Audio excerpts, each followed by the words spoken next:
প্রশংসা করি মহান স্রষ্টার, যে স্রষ্টা দিন কায়েম করার জন্য আমরা একত্রিত হয়েছি।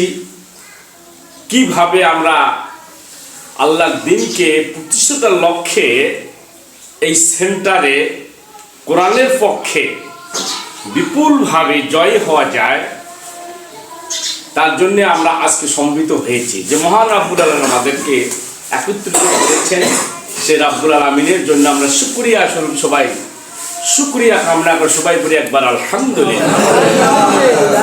দিনের নবী করুণার নবী সাইয়্যিদুল মুরসালিনের প্রতি লক্ষ কোটি দরুদ প্রেরণ করব, যে আল্লাহ রাসূল দিনকে কায়েম করতে গিয়ে জীবনে বড় বড় যুদ্ধ করেছেন 27টা, আরো অনেক ছোট ছোট যুদ্ধ করেছেন। কত যুদ্ধে আল্লাহ রসুল ডাং খেয়েছেন, মার খেয়েছেন, হেলমেটের খিল মাথায় ঢুকেছেন, দাঁত ভেঙেছেন।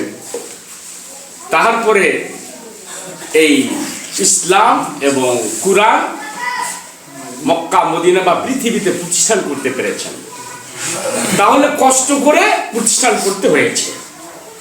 যে রাসূলের প্রতি আল্লাহ দিন কায়েম করার জন্য আল্লাহ নির্দেশ দিয়েছেন, কোরআন পাঠিয়েছেন, সেই রাসূল হচ্ছেন শেষ নবী, খাতিবুন নবী, সকলে পড়ি হযরত মুহাম্মদ সাল্লাল্লাহু আলাইহি ওয়াসাল্লাম। শয়তান কিন্তু আমাদের বড় শত্রু।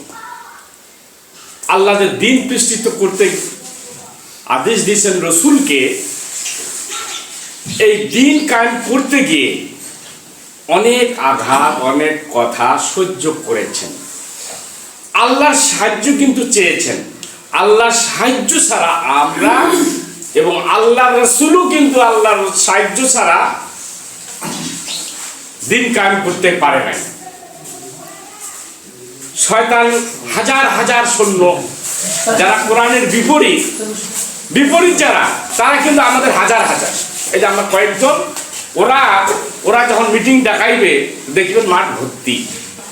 তাহলে শয়তানের দল বা শক্তি কিন্তু সবচেয়ে বড়, আর আমাদের শক্তি কিন্তু খুবই কম। অতএব আমরা একনিষ্ঠভাবে, যেভাবে ওই যে আমার ভাতিজা উপদেশ দিলেন, আর্মির উপদেশ দেখেন কেমন, এইভাবে যদি আজকে যে স্যার যে উপদেশ যদি দেয়, এই উপদেশ যদি আমরা গ্রহণ করি, অবশ্যই আমরা এই সেন্টারে কিন্তু জয়ী হয়ে যাব।